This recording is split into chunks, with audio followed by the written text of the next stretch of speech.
أعوذ بالله من الشيطان الرجيم بسم الله الرحمن الرحيم يا أيها المزمل قم الليل إلا قليلا نصفه أو انقص منه قليلا أو زد عليه ورتل القرآن ترتيلا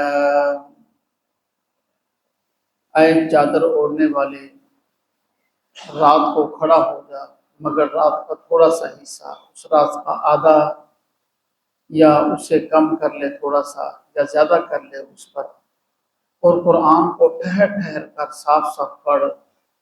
بے شک ہم تجھ پر ایک بھاری بوجھ ڈالنے والے ہیں، اور بے شک رات کا اٹھنا وہ نفس کو روندنے میں اور بات کو سیدھا کرنے میں زیادہ مددگار ہے، اور بے شک دن میں تیرے لیے بہت لمبے کام ہیں۔ یاد کر اپنے رب کے نام کے ساتھ، اور وتبتل الیہ تبتیلا، اور اس کی طرف رجوع کر۔ رب المشرق والمغرب، جو مشرق کا رب ہے، مغرب کا رب ہے، اس کے سوا کوئی معبود نہیں۔ فاتخذہ وکیلا، اسی کے سارے کام سپرد کر دیں۔ سورہ مزمل ہے، مکی صورت ہے، اور شروع کی جو صورتیں نازل ہوئی قرآن پاک کے نزول جب ہوا، ان صورتوں میں سے یہ صورت ہے۔ اس صورت کے اندر نبی پاک صلی اللہ علیہ وسلم کو خاص طور پر تسلی دی گئی ہے۔ ایک دو واقعات پیش آئے، جن واقعات کی وجہ سے اللہ پاک جل شانہ نے یا ایھا المزمل کہہ کر مخاطب کیا آپ صلی اللہ علیہ وسلم، اے چادر اوڑھنے والے، کپڑے لپیٹنے والے۔ ایک تو یہ واقعہ پیش آیا کہ نبی پاک صلی اللہ علیہ وسلم پر جب پہلی وحی نازل ہوئی، سورہ اقرا کی جو ہے، سورۃ العلق کی اقرا بسم ربک الذی خلق جو صورت ہے، اس کی ابتدائی آیات نازل ہوئی، پھر اس کے بعد وحی منقطع ہو گئی، کچھ عرصہ وحی نہیں آئی۔ اس کو فترت وحی کہا جاتا ہے۔ یہ واقعہ تفصیل سے بخاری مسلم کتابوں کے اندر، حدیثوں کے اندر موجود ہے۔ فترت وحی کا زمانہ، یعنی جب وحی رکی رہی ان دنوں میں۔ تو عائشہ صدیقہ رضی اللہ تعالیٰ عنہ سے حدیث مروی ہے، فرماتی ہیں کہ نبی پاک صلی اللہ علیہ وسلم نے فرمایا کہ جب یہ فترت وحی کا زمانہ تھا نا، ایک تو پہلی وحی تھی، پہلی مرتبہ ایسا ہوا، فرشتہ آیا اور اس نے آپ کو دبایا، اور آپ نے ایسی شکل و صورت دیکھی، آپ گھبرائے ہوئے تھے، خوف زدہ تھے، اور دل پر بوجھ تھا۔ اور پھر اس کے ساتھ ساتھ جو ہے، فرماتے کہ اس فترت وحی کے زمانے میں نے ایک مرتبہ وہی فرشتہ جو غار حرا میں مجھے ملا تھا نا، وہ فرشتہ جو ہے میں نے اس کو دیکھا کہ وہ ایک کرسی کے اوپر بیٹھا ہوا ہے آسمان کے ایک کنارے میں، جس کے پاؤں زمینوں کے ساتھ ساتوں زمینوں کے نیچے لگ رہے ہیں، اور اس کا سر آسمان سے لگ رہا ہے۔ جبرائیل علیہ السلام کو اپنی اصلی حالت میں دیکھا، تو پھر میرے اوپر وہ خوف طاری ہو گیا۔ تو آپ کپڑا لپیٹ کر رکھا کرتے تھے، چادر لپیٹ کر رکھا کرتے، ایسے ہی ہوتا ہے ہم میں سے، خدا نہ خواستہ اللہ نہ کرے کسی کے ساتھ کوئی حادثہ ہو جائے، کوئی پریشانی آ جائے، کوئی صدمہ آ جائے، تو کچھ دنوں کے لیے یا کوئی لمبے عرصے کے لیے، جیسی طبیعت ہوتی ہے، کسی کی طبیعت حساس ہوتی ہے، کسی کی طبیعت کچھ زیادہ حساس نہیں ہوتی، تو بندہ ڈپریشن میں چلا جاتا ہے، پریشانی میں چلا جاتا ہے، پھر وہ خاموش چادر لپیٹ کر، منہ لپیٹ کر، سر جھکا کر ایسے رہتا ہے۔ تو نبی پاک صلی اللہ علیہ وسلم تھوڑا سا اس مطلب ہے کہ اس بارے میں بوجھ محسوس کر رہے تھے۔ تو آپ کی یہ حالت ہے کہ آپ کپڑا اوڑھ کر رکھا کرتے تھے۔ وہ حدیث بھی ہے مشہور، بخاری شریف کے بالکل شروع میں، تیسری یا چوتھی حدیث ہے غالباً، کہ وہ واقعہ ہے غار حرا کا۔ آپ صلی اللہ علیہ وسلم کا جب فرشتہ آیا اور وہ آیات سکھائیں، آپ صلی اللہ علیہ وسلم اما خدیجہ الکبریٰ رضی اللہ تعالیٰ عنہ کے پاس تشریف لائے، تو آپ نے آ کر فرمایا کہ زمیلونی، مجھے سردی لگ رہی ہے، میرے اوپر کمبل اڑا دو، چادر اڑا دو۔ یہ زمیلونی یا ایھا المزمل اسی سے لفظ ہے کہ آپ کو کپڑا اوڑھ کر رکھا کرتے۔ ایک تو یہ وجہ تھی کہ بوجھ تھا، اور ایک آپ صلی اللہ علیہ وسلم کو کچھ صدمہ تھا، وہ یہ تھا کہ دارالندوہ ایک جگہ تھی مکہ میں، جہاں پر قریشیوں نے مل کر یہ مشورہ کیا، آپس میں میٹنگ کی کہ ہم اس کے حال کے مناسب، جیسی یہ باتیں کرتا ہے نا، اس کے حال کے مناسب کچھ کا نام تجویز کریں، کہ اس نام سے اس کو پکارا کرے، اس کے اصل نام سے اس کو نہ پکارے۔ تو اب بعض نے کہا کہ اس کا نام کاہن رکھ دیتے ہیں، نعوذ باللہ، نجومی اس کا نام رکھ دیتے ہیں کہ یہ ایسی باتیں کر رہا ہے کہ میرے پاس فرشتے، نجومی یہ کہا کرتے ہیں ہمارے پاس جنات ہے، فلاں ہے، موکل ہے، ایسا ہو۔ اور بعضوں نے اس کو رد کر دیا کہ نہیں یہ نام ٹھیک نہیں ہے۔ پھر کسی نے یہ رائے دی کہ اس کا نام مجنون رکھ دیتے ہیں، قرآن پاک میں یہ سارا بیان ہوا ہے کہ یہ نام رکھے گا آپ صلی اللہ علیہ وسلم، اس کا نام مجنون رکھ دیتے ہیں۔ تو یہ تجویز بھی جو ہے وہ ریجیکٹ کر دی گئی کہ نہیں، اس کو بھی رد کر دیا گیا۔ پھر بعض لوگوں نے کہا کہ اس کا نام ساحر رکھ دیتے ہیں، جادوگر رکھ دیتے ہیں، نعوذ باللہ۔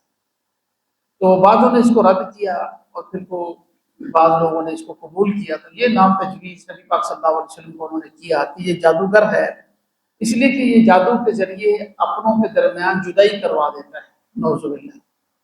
ظاہر بات ہے جب ایک مسلمان ہوتا تھا تو اپنے کافر سے جدا ہو جاتا تھا، بیٹا مسلمان ہوا ہے تو والدین سے جدا ہو گیا، والد مسلمان ہوا ہے تو گھر سے جدا ہو گیا، تو بالکل الگ کر دیتا ہے یہ جادو کے ذریعے۔ اس کا نام ساحر رکھا جائے، جادوگر رکھا جائے۔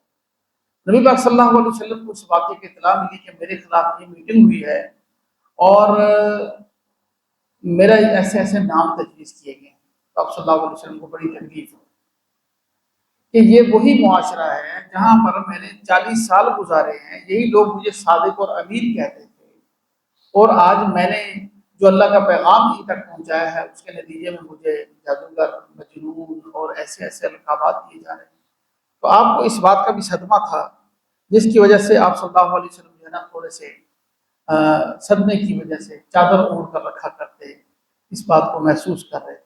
تو اللہ پاک جل شانہ نے نا بڑے محبت کے انداز میں دل بہلانے کے لیے یہ الفاظ، وہی لفظ استعمال کیا جو آپ کا حال تھا، یا ایھا المزمل، اے چادر اوڑھنے والے۔ اس کی مثال میں آپ کو یہ دیتا ہوں، حدیث پاک میں ہے کہ علی رضی اللہ تعالیٰ عنہ گھر میں تھوڑی سی بات ہوگی سیدہ فاطمہ الزہرا خاتون الجنت رضی اللہ تعالیٰ عنہ کے ساتھ، تو آپ جو ہے نا تھوڑا سا مسجد نبی میں تشریف لے گئے، جا کر لیٹ گئے۔ تو بارش آئی تھی، چھت ٹپ کی، تو تھوڑا بہت پانی بھی تھا، مٹی، تو آپ لیٹے ہوئے تھے۔ تو جب آپ صلی اللہ علیہ وسلم گھر گئے، بیٹی کے پتہ چلا کہ علی کہاں ہیں، یا رسول اللہ، وہ تھوڑے سے ناراض ہو کر چلے گئے ہیں۔ تو آپ صلی اللہ علیہ وسلم آئے، دیکھا تو مسجد کے اندر لیٹے ہوئے ہیں، تو دیکھا کہ ان کے رخسار کے اوپر جو ہے تقریباً کی مٹی لگی ہوئی۔ تو آپ صلی اللہ علیہ وسلم نے فرمایا قم یا ابا تراب، اے مٹی کے باپ کھڑا ہو جا۔ آپ صلی اللہ علیہ وسلم دل بہلانے کے لیے، ان کا دل نرم کرنے کے لیے، ان کو تسلی دینے کے لیے کہ تیری جو گھریلو پریشانی ہے، تو یہ ابو تراب جو کنیت تھی حضرت علی رضی اللہ عنہ کی، اتنی پسند آئی ان کو، کہتے تھے مجھے میرے اصل نام سے نہ پکارو، میری ماں نے میرا نام حیدر رکھا، میرا نام علی ہے، مجھے ان ناموں میں مجھے ابو تراب سے پکارا کرو کہ رسول اللہ نے میرا یہ نام رکھا، محبت کی وجہ سے۔ بالکل اللہ پاک جل شانہ محبت کی وجہ سے تسلی دینے کے لیے فرمایا یا ایھا المزمل، اے چادر اوڑھنے والے۔ ورنہ اللہ تو اللہ ہے، اسی نام سے بھی پکار سکتے ہیں۔ نبیوں کو اللہ نے ڈائریکٹ پکارا، یا ابراہیم، یا موسیٰ، یا عیسیٰ، ڈائریکٹ، یا زکریا، سیدھا نبیوں کو نام لے کے پکارا ہے۔ اور نبی پاک صلی اللہ علیہ وسلم سے ایسا لاڈ اور پیار تھا اللہ پاک کو، فرمایا یا ایھا المزمل، تسلی دینے کے لیے اے چادر اوڑھنے والے۔ مطلب ہے کہ وہ جو آپ کا حال تھا اس کے مطابق جو ہے وہ آپ کو پکارا، لقب دیا۔ فرمایا قم اللیل الا قلیلا، یہ تہجد کی نماز کی فرضیت کا بیان ہے یہاں سے۔ اس کے فوائد بھی ذکر کیے گئے ہیں قرآن پاک میں، تہجد کے فوائد کیا ہیں۔ اور یہ بات ہم ذہن میں رکھ لیں کہ 5 نمازیں جو فرض ہوئی ہیں وہ تو معراج کی رات فرض ہوئی۔ آپ صلی اللہ علیہ وسلم معراج پہ تشریف لے گئے تو اس وقت آپ پر 5 نمازیں فرض کی گئی، اس سے پہلے تہجد کی نماز آپ پر بھی اور امت پر بھی فرض تھی۔ یہ فرضیت کی آیات، تہجد کی نماز پڑھنا فرض تھا۔ تو فرمایا قم اللیل الا قلیلا، رات کو کھڑے ہو جائیے، الا قلیلا مگر تھوڑی سی رات، نصفہ ہو، اب اس کی تفصیل ہے، وہ تھوڑا حصہ کتنا کھڑا ہونا ہے، نصفہ ہو، آدھی رات قیام کیجیے، قیام اللیل جو ہے تہجد آدھی رات کھڑے ہو جائیے۔ اب ان قسم ہو، یا اس سے کم کر لیجیے، یعنی 1/3 رات کھڑے ہو جائیں، او زد علیہ، یا اس پر زیادہ کیجیے، یعنی 2/3 کھڑے ہو جائیے اور 1/3 آرام کیجیے۔ اب یہاں پر جیسے تہجد فرض ہوئی ہے ویسے ویسے جو ہے ٹائم بھی فرض ہوا ہے۔ تو اس کے جو ہے 3 حصے رات کے، 3 جو ہے احکامات رات کے ٹائم کے اللہ نے قرآن پاک میں نازل فرمائے، جو شروع میں تھے بعد میں منسوخ ہو گئے ہیں۔ اب وہ دین کیا ہے کہ یا تو آدھی رات قیام کیا جائے اور آدھی رات جو ہے وہ آرام کیا جائے، یا پھر یہ ہے کہ 2 تہائی آرام کیا جائے، 1 تہائی جو ہے وہ تہجد پڑھی جائے، یا یہ تھا کہ 2 تہائی تہجد پڑھی جائے اور 1 تہائی آرام کیا جائے۔ یہ 3 شکلیں یہاں سے نکلتی ہیں، اور اللہ پاک جل شانہ نبی پاک صلی اللہ علیہ وسلم کو یہ حکم فرما رہے ہیں کہ ایسا کیجیے۔ ورتل القرآن، اب کرنا کیا ہے، قرآن کو ترتیل کے ساتھ پڑھیے۔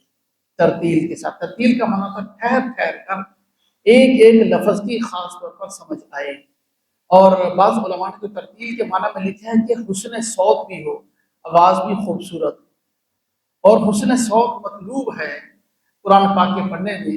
نبی پاک صلی اللہ علیہ وسلم کی صحیح حدیث ہے، آپ نے فرمایا اللہ جل شانہ جس آواز کو سب سے زیادہ توجہ کے ساتھ، محبت کے ساتھ سنتے ہیں نا، وہ اس نبی کی آواز ہوتی ہے جو اس کے کلام کو خوبصورت آواز میں پڑھ رہا ہوتا ہے۔ اور پھر ترتیل کا حکم ہے کہ ٹھہر ٹھہر کر پڑھے، اور یہ عام حالات میں بھی یہی حکم ہے۔ قرآن اتنی تیز رفتار سے پڑھنا کہ جس سے الفاظ کھائے جائیں، سمجھ میں نہ آئے، یہ تو جائز ہی نہیں ہے، بالکل ہی ممنوع ہے۔ اور پھر ترتیل میں 2 صورتیں ہیں، ایک صورت تھوڑا سا قدر تیز ہوتی ہے، ایک آہستہ ہوتی ہے، جیسا کہ ہم فجر کی نماز میں تھوڑا سا رفتار سے عموماً پڑھا جاتا ہے، کیونکہ لمبا پڑھنا ہوتا ہے، رفتار سے پڑھا جاتا ہے، تھکاوٹ نہ ہو، کوئی جلدی ہے، کوئی مسافر ہے، کوئی مریض ہے، کوئی ضعیف ہے، سب کا لحاظ کرتے ہوئے۔ ایک بات ہم ذہن میں رکھ لیں، میں یہیں پر آگے کرنی تھی، یہیں پر کر دیتا ہوں، کہ ہمارا جو دین اسلام ہے نا، اس نے اجتماعی معاملات میں سب کو ساتھ لے کر چلنے والا رویہ اختیار کیا ہے۔ جتنے بھی اجتماعی معاملات ہو گئے نا، اس میں دین اسلام یہ کہتا ہے کہ سب کو ساتھ لے کر چلو، اور جو مشقت اٹھانی ہے وہ اکیلے اٹھاؤ، اکیلے اٹھاؤ، قرآن یہ کہتا ہے۔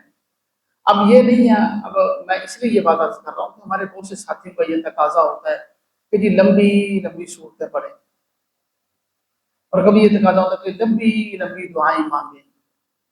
بھائی جس نے لمبی دعائیں مانگنی ہے، لمبی صورتیں پڑھنی ہے، وہ اپنی انفرادی پڑھیں۔ پورے احادیث اور قرآن کا یہ نچوڑ ہے، جب اجتماعی معاملہ ہو تو کسی کو اکتاہٹ میں نہ ڈالا جائے، اتنی لمبی تقریر نہ کی جائے، اتنی لمبی نماز نہ پڑھائی جائے، اتنی لمبی مجلس نہ کی جائے کہ لوگ اکتا جائیں۔ اب اس کی مثال حدیث پاک سے ہے، حضرت سعد بن معاذ رضی اللہ تعالیٰ نے نماز پڑھائی، اور وہ روزانہ نماز میں عشاء کی نماز میں سورہ بقرہ پڑھتے ہیں، سورہ بقرہ شروع فرما دیتے۔ تو ایک صحابی بزرگ تھے، شروع کے صحابہ میں سے تھے، وہ بیٹھ جاتے ہیں نماز کے دوران، اتنی دیر کون کھڑا ہو سکتا ہے، رئیس پاروں کی صورت ہے، تو وہ بیٹھ جاتے ہیں۔ تو نماز کے بعد حضرت معاذ رضی اللہ تعالیٰ ان سے کہتے ہیں کہ تم تو منافق ہو گئے، تمہارے اندر طاقت ہی نہیں ہے، یہ تو منافقوں والا کام ہے، تمہارا ایمان کمزور ہو گیا، تم منافق ہو گئے۔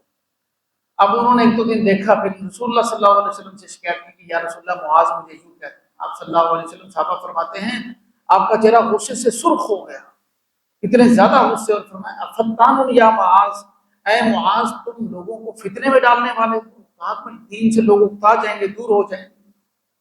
اس لیے بھائی دین کو آسان کر کے پیش کرنا چاہیے، دین کو آسان کر کے پیش کرنا چاہیے تاکہ سب جڑے، بچے بھی جڑے، بڑے بھی جڑے۔ ہاں کسی کی روحانیت مضبوط ہوتی ہے، کسی کو فرق، کوئی بچہ روزی کی ٹینشن میں ہے، کوئی بندہ بیچارہ وہ یہ اس کی یہی بڑی بات ہے کہ وہ فرائض پڑھ رہا ہے، سنتے پڑھ رہا ہے، ہم اس سے یہ توقع کریں تو مسجد میں نہیں بیٹھتے، مسجد کو کسی کے بچوں کی پریشانی ہے، کسی کے مریض کی پریشانی ہے، دوڑا دوڑا آتا ہے نماز پڑھنے کے لیے، اب ہم اسے مجبور کریں کہ بیٹھ کر لمبی دعا مانگ، لمبا ذکر کر، یہ سارے کام انفرادی کرنے کے، اجتماعیت کے اندر جو ہے جو جتنا کر رہا ہے وہ اپنے طرف، اس کا معاملہ اللہ کے ساتھ، ممکن ہے کہ اس کا تھوڑا سا اللہ کے ہاں ہم سے زیادہ قبول ہو جائے، اس کا اتنا اخلاص اور خلوص ہو۔ اس لیے یہ بات ذہن میں رکھ لیں، یہاں پر جو نا ورتل القرآن ترتیلا، قرآن کو ترتیل کے ساتھ سلو سلو ٹھہر ٹھہر کر پڑھو، بالکل ایسا۔ تو یہ اس وقت ہے کہ جب آپ انفرادی طور پر کر رہے ہیں، تو ساری رات کھڑے ہو کر پڑھتے رہو، کوئی منع نہیں۔ اور فرمایا کہ انا سنلقی علیک قولا ثقیلا، اللہ پاک نے فرمایا ہم آپ پر ایک بھاری بوجھ ڈالنے والے ہیں، یعنی یہ تہجد کی آپ کی پہلے پریکٹس کرائی جا رہی ہے کہ ہم مشقت اٹھائیں، رات کو کھڑے ہوں، اتنا لمبا ٹائم نماز پڑھیں، اس لیے کہ ہم اس کے بعد آپ پر ایک بھاری بوجھ ڈالنے والے ہیں، آپ پر قرآن نازل کرنے والے ہیں۔ بھاری بوجھ ایک تو اس وجہ سے تھا کہ جب وہی نازل ہوتی تھی حدیث پاک کے اندر، آپ صلی اللہ علیہ وسلم سخت سردی میں، سخت جاڑے کا موسم ہوتا تو آپ کے جو ہے پسینہ سے شرابور ہو جاتے، پیشانی مبارک سے جو ہے پسینہ ٹپکنے لگ جاتا۔ اور بڑی مرتبہ حضرت زید بن ثابت فرماتے ہیں کہ میری ران کے اوپر، آپ صلی اللہ علیہ وسلم کی ران تھی، ہم اکٹھے بیٹھے ہوئے تھے، تو آپ پر وہی نازل ہونے شروع، مجھے ایسے لگتا تھا میری ران پھٹے، آپ کی اونڈنی کسوا اس کے اوپر آپ سوار ہوتے، اکثر وہی نازل ہوتی تو نبی پاک صلی اللہ علیہ وسلم جو ہے جب وہی نازل ہوتی تو گھٹنے ٹیک دیتی، گردن نیچے زمین کے اوپر لٹا دیتی، اتنا بوجھ پڑتا وہ برداشت نہ کر سکتی۔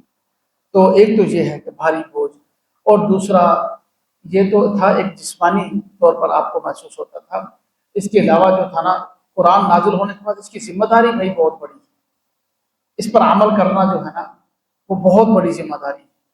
اس پر عمل کرنا گویا کہ نفس پر چھریاں چلانا ہے، نفس ہمیشہ الٹ کرنے کو کہتا ہے، شیطان کی محنت زیادہ ہے، نفس کی محنت زیادہ ہے، اور پھر اس حالت کے اندر قرآن پر عمل کرنا، پھر قرآن کی تبلیغ کرنا، یہ اس سے بھی مشکل ترین کام تھا۔ پھر سب مشکلات کا سامنا کرنا جو آپ صلی اللہ علیہ وسلم نے کی، اور فرمایا کہ مجھے دین کے لیے جتنا ستایا گیا کسی نبی کو اتنا نہیں ستایا گیا۔ یہ بوجھ تھا جس کو قرآن کر انا سنلقی علیک قولا ثقیلا، ہم آپ پر بھاری بوجھ ڈالنے والے ہیں۔ اور پھر آپ نے فرمایا کہ ان ناشئۃ اللیل، اللہ پاک جل شانہ فرما رہے ہیں یہ جو رات کو اٹھنے کی ہم آپ کو ترغیب دے رہے ہیں، اس کے دو فائدے ہیں۔ ایک فائدہ تو یہ کہ رات کا اٹھنا ہی اشد وطئا، نفس کو روندنے میں معین اور مددگار ہوگا۔ نفس انسان کا قابو میں نہیں آتا، لیکن تہجد ایک ذریعہ ہے نفس کو کنٹرول کرنے کا۔ یہ قرآن بتا رہا ہے کسی کا نفس کنٹرول نہیں ہو رہا تو وہ نماز کا اہتمام کرے۔ میں تو اکثر دوستوں کی خدمت میں یہ بات عرض کیا کرتا ہوں کہ جو مسئلہ ہم سے حل نہیں ہو رہا وہ نماز کے ذریعے حل ہوگا۔ نماز ایک 10-20 منٹ کا کام نہیں ہے، نماز ایک لائف سٹائل ہے، ایک زندگی ہے، ایک انسان کے جینے کا طریقہ ہے۔ تو اس لیے فرمایا کہ ایک تو نفس کنٹرول ہوگا، اس سے نفس کو کنٹرول کرنے میں یہ مدد، اشد وطئا، نفس کو روندنے میں مددگار ہوگا، وَأَقْوَمُ قِيلًا، اور دوسرا تہجد میں اٹھنا یہ بات کو سیدھا کرنے والا ہوگا۔ یعنی جب انسان تہجد میں اٹھتا ہے فریش ہوتا ہے اور الفاظ صحیح ادا ہوتے ہیں اور دل اور زبان مل جاتے ہیں، دن میں وہ چیز وہ کیفیت حاصل نہیں ہوتی۔ دن کی روشنی میں انسان گھر سے آتا ہے، کام کاج سے، زبان سے کچھ پڑھ رہا ہوتا ہے، دل کہیں اور گھوم رہا ہوتا ہے۔ ہم نماز میں کھڑے ہوتے ہیں ہاتھ باندھ کر، پھر کہیں اور رہے ہوتے ہیں، جسم یہاں ہوتا ہے روح کہیں اور ہوتی ہے، یہ حال ہوتا ہے ہمارا۔ لیکن رات میں کافی یہ چیز مددگار ہوتی ہے، آوازیں نہیں ہوتی، روشنیاں نہیں ہوتی، کام کاج نہیں ہوتے، بے فکر ساری دنیا سو رہی ہوتی ہے، تو اللہ کہہ رہے ہیں اقوام قیلا، اللہ سے باتیں کرنے میں، ہم کلام ہونے میں بھی یہ تہجد کا ٹائم جو ہے نا وہ بڑا مددگار اور معین ہے۔ فرمایا کہ ان لک فی النہار، یہ تو رات کو اٹھنا ہے، اور پھر دن کے وقت آپ کے ذمہ لمبا کام ہے۔ سبحن کہتے ہیں اصل میں، سبحن طویلا، سبحن کہتے ہیں سوئمنگ کرنا، تیرنا، تیرنا۔ اب جو لوگ تیراکی جانتے ہیں نا وہ یہ سمجھتے ہیں کہ تیرنے پر کتنا زور لگتا ہے۔ ٹھنڈے پانی میں بھی آدمی تیر رہا ہو تو تیر کا پیر نکلتا ہے تو جسم گرم ہوتا ہے زور لگنے کی وجہ سے۔ تو تیرنا ہے آپ کو دن میں، یعنی تبلیغ کا کام جو آپ کی دعوت ذمہ ہے آپ کے، وہ پھر لوگوں کے پیچھے انتھک محنت کرنی ہے۔ قرآن پاک میں آپ فرماتے تھے کہ اللہ نے یہ آیت نازل فرمائی بلغ ما انزل الیک، جو آپ کی طرف نازل کیا گیا اس کو پہنچائیے۔ بلغ کا معنی اچھے طریقے سے پہنچائیے۔ فرماتے تھے کہ یہ مجھے آیت چین نہیں لینے دیتی، پتہ نہیں میں نے پہنچا سکا ہوں یا نہیں اللہ کی منشا کے مطابق۔ اسی لیے حجۃ الوداع کے موقع پر آپ صلی اللہ علیہ وسلم صحابہ سے پوچھ رہے ہیں میں نے پہنچانے کا حق ادا کر دیا؟ صحابہ نے عرض کیا جی ہاں، 3 مرتبہ پہنچا۔ پھر فرمایا کہ تم گواہ رہو کہ میں نے پہنچانے کا حق ادا کر دیا، ان کو گواہ بنایا۔ تو مطلب ہے کہ یہ آپ پر بوجھ تھا، ذمہ داری تھی بہت بڑی۔ اور اس کے ساتھ ساتھ وذکر اسم ربک، اپنے رب کے نام کا ذکر کیجیے تہجد کے وقت، اور ویسے بھی اپنے رب کے نام کا ذکر کیجیے۔ اور بعض لوگوں کو آپ صلی اللہ علیہ وسلم، آپ کی آل، آپ کے صحاب، اولیاء کرام، ائمہ کرام، ان کو تو اللہ پاک نے یہ کیفیت عطا فرما دی۔ آپ صلی اللہ علیہ وسلم کو سب سے زیادہ تھی کہ درجہ بدرجہ یہ کیفیت تھی کہ ہر وقت وہ ذکر اللہ میں مصروف رہتے تھے۔ ہر وقت کا مطلب یہ ہے کبھی تو اعمال سے نماز پڑھ رہے ہیں، بدن مصروف ہے وہ بھی اللہ کا ذکر ہے، کبھی زبان سے اللہ کا ذکر کر رہے ہیں اللہ کے نام کا، اور کبھی زبان اور دل جسم دونوں سے نہیں بلکہ دل سے مصروف، دل سے۔ اور دل تو کبھی نبی پاک صلی اللہ علیہ وسلم کا غافل ہو. مثال کے طور پر بیت الخلاء میں ہیں، وہاں پر نہ زبان سے ذکر کر سکتے ہیں اور نہ ہی اپنے کوئی اعضاء سے کوئی عبادت کر سکتے ہیں. وہاں پر دل اللہ کی طرف متوجہ ہوتا ہے، اللہ دیکھ رہے ہیں. یہ ذکر قلبی ہے، ہر وقت جاری رہتا تھا. وذکر اسم ربک وتبتل الیہ تبتیلا، اور اس کی طرف الگ تھلگ ہو جائیے، رجوع کیجیے الگ تھلگ ہو کر. یعنی ایک بات ذہن میں رکھ لیں، تصوف کا یہ اصول ہے، صوفیہ کرام جو بیان فرماتے ہیں، تصوف کا یہ اصول ہے کہ جب تک مخلوق سے انقطاع نہیں ہوگا رب سے تعلق نہیں جڑ سکتا. مخلوق سے، دنیا سے کٹیں گے تو رب سے تعلق جڑے گا. اب اس کا بہت سے لوگ غلط مطلب لے لیتے ہیں کہ بالکل کٹ جاؤ، حقوق بھی ادا نہ کرو، بچوں کے، والدین کے جو حقوق واجب ہے وہ بھی ادا نہ کرو، مستحب ہیں وہ بھی ادا، کچھ نہ کرو، اپنے جسم کا بھی خیال نہ رکھو، اور بال بکھیر لو اور بس پاگلوں کی طرح جو ہے پھرتے رہو ملنگ بن کے، اور کہو یہ بڑی پہنچی ہوئی سرکار ہے. یہ اس کا قطعاً مطلب نہیں. اس کا مطلب یہ ہے کہ مخلوق کے ساتھ جو تعلق ہے وہ مغلوب ہو اور اللہ کے ساتھ تعلق سے غالب ہو. دنیا کی چیزوں کو استعمال کرو، اتنا انہماک نہ ہو کہ اللہ سے غافل ہو جاؤ. یہ مطلب ہے اس کا، دنیا سے الگ تھلگ رہنے کا. یعنی اللہ کے ساتھ تمہارا تعلق زیادہ ہونا چاہیے، غالب ہونا چاہیے. اور اس کے ساتھ ساتھ فرمایا ایسا اللہ جو مشرقوں کا رب ہے، مغربوں کا رب ہے، اس کے سوا کوئی معبود نہیں. فاتخذہ وکیلا، اسی کے کام سارے سپرد کر دو، اسی کو اپنا وکیل بنا دو. وکیل کہتے ہیں جس کے سپرد کر دیا جائے، اسی کو اپنا جو ہے معاملہ سپرد کر دو، اس پر جو ہے وہ توکل کرو. اسی لیے ہم پڑھتے ہیں حسبنا اللہ و نعم الوکیل، ہم اللہ ہی کافی ہے اور بہترین کارساز ہے، بہترین وکیل ہے. نعم الوکیل، بہترین وکیل ہے. اللہ بھی کہہ رہے ہیں فاتخذوا، اللہ کو وکیل بناؤ. اس لیے یہ کہا جاتا ہے کہ حسبنا اللہ و نعم الوکیل کا جو وظیفہ ہے نا، بہت جلدی، بڑا تیز رفتار ہے. اسے بڑی جلدی انسان کے مسائل حل ہوتے ہیں حسبنا اللہ و نعم الوکیل کے ذریعے. اس لیے اللہ پاک جل شانہ رب المشرق والمغربی، مشرق کا رب ہے، مغرب کا رب ہے، اس کے سوا کوئی معبود نہیں. فاتخذہ وکیلا، اور جو ہے اسی کو اپنا وکیل بناؤ، اسی پر بھروسہ کرو، اسی کے سارے کام سپورٹ کر دو. آیت نمبر 9 تک پہنچے ہیں، انشاءاللہ بقیہ حصہ کل پڑھیں گے. اللہ عمل کی توفیق نصیب